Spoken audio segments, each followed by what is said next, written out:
सोलेडर शहर पर आखिरकार रूस का कब्जा हो गया है। यूक्रेन के एक और शहर पर रूस ने कब्जा कर लिया है। रशियन वैगनार फोर्सेस के आगे यूक्रेन ने घुटने टेक दिए हैं। वैगनार कंपनी के चीफ ने खुद इस बात का ऐलान कर दिया है। सोलेडर शहर की प्रशासनिक बिल्डिंग के बाहर रूसी सेना तैनात नजर आ रही है। ये जो तस्वीरें आप इस वक्त देख रहे हैं, ये सोलेडर की प्रशासनिक बिल्डिंग के बाहर की है, जहां रूसी सैनिक आपको नजर आ रहे होंगे।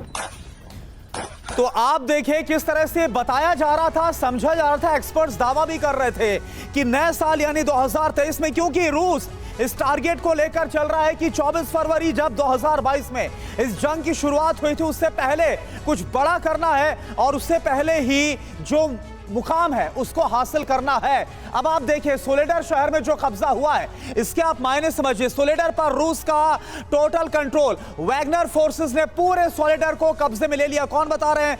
वैगनर चीफ येवगेनी की तरफ से दावा है कब्जे के लिए हमने पिछले कुछ दिनों में भीषण लड़ाई को लड़ा है। यह बाकायदा वैगनर ग्रुप की तरफ से दावा। शहर के चारों ओर सुरक्षा घेरा बना दिया गया है सोलेडर शहर के चारों तरफ, ताकि यूक्रेन अब वहां पर बढ़त ना हासिल कर पाए।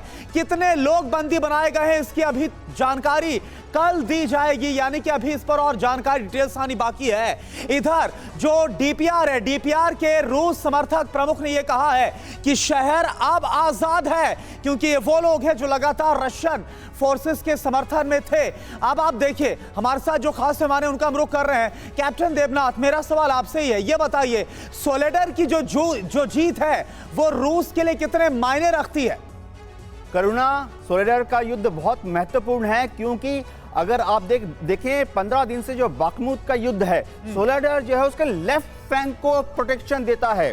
तो सोलेडर से अब युद्ध जीतने के बाद रूसी सेना जो है बाखमुत को फ्लैंक से अटैक करने का शायद प्लान बना रही है। और देखिए इसके बाद बाखमुत के युद्ध में अगर वो सक्सेसफुल होते हैं तो सीधा अगला खतरा रूसी सेना जो है खार्किव को पहुंचा सकती है। ठीक है, मनीष हमारे साथ इस वक्त मौजूद हैं। और मनीष, डोनबास में भी काफी वक्त आपने गुजारा, अब डोनबास को लेकर क्या स्ट्रेटेजी फिलहाल नजर आ रही है और सोलेडर को कब्जे में लेना ये कितना महत्वपूर्ण है इस जंग के लिहाज से इस रीजन में?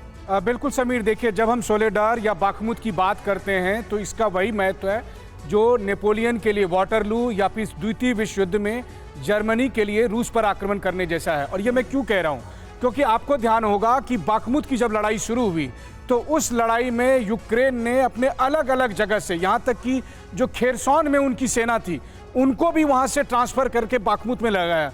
यानी यूक्रेन ने अपनी सेना का लगभग 60% जो ताकत है वो बाखमुत में झोंक दी। और वैसी स्थिति में जब सोलेडार और बाखमुत में अब रूस की आक्रामक विजय हो रही है तो इसका मतलब है कि यूक्रेन की आधी से ज्यादा ताकत जो है वो खत्म हो गई है, तभी जाकर रूस को ये विजय इसलिए हासिल हुई है। और इसीलिए जो जेलेंस्की कहते हैं कि लाशों के ढेर पर इसमें रूस बाखमुत में अंदर आ रहा है, वो इसलिए क्योंकि वहां भयानक तबाही हुई है। और सबसे बड़ी बात है कि यूक्रेन की सेना पूरी तरह से टूट चुकी है। इस बीच ये तस्वीर भी देख लेना बहुत जरूरी है। जो तस्वीर हम आपको दिखा रहे हैं ये सोलेडर के प्रशासनिक बिल्डिंग के बाहर की है। गौर से देखिए इन तस्वीरों को। इस तस्वीर में वहां पर आपको रूसी सैनिक आपको नजर आ रहे होंगे और ये इस बात की तस्दीक कर रहा है कि सोलेडर शहर पर अब यूक्रेनी कंट्रोल खत्म हो चुका है और अब यहां पर रूसी फौज का कब्जा हो चुका है। तो देखिए इससे पहले हमने इस जीत के बारे में आपको पूरी डिटेल दी थी, लेकिन अब इसको समझना बहुत जरूरी, क्योंकि जो सवाल उठाया था कि आखिर सोलेडर की विजय क्यों खुद पुतिन के लिए बेहद मायने रखती है, इस विजय को आप समझिए रूस के लिहाज से पुतिन की महाविजय क्यों कहा जा रहा है सोलेडर को। दिसंबर में पुतिन ने युद्ध की कमान खुद संभाल ली थी, ये बड़ी बात जो लगातार हम आपको बता रहे थे, तस्वीरें दिखा रहे थे। 17 दिसंबर को पहली बार पुतिन वॉर रूम में पहुंचे थे, वॉर कमांडर्स के साथ मुलाकात की थी। पुतिन की कमान में रूस को सोलेडर में पहली बड़ी जीत मिली है और इसके साथ ही रूस के मिशन बाखमुत का जो रास्ता है वो भी साफ हो गया है। यूक्रेन ने यहां पर अपनी पूरी ताकत झोंकी, फिर भी सोलेडर में यूक्रेन को हार नसीब हुई। खेरसॉन के मोर्चे पर भी यूक्रेनी सेना को इधर भेजा गया था। मनीष हमारे साथ आप लगातार बने हैं, आपने एक्सटेंसिव तरीके से इस कवरेज को देखा, ना सिर्फ रशिया में रहकर बल्कि यूक्रेन वॉर जोन में भी आप गए हैं।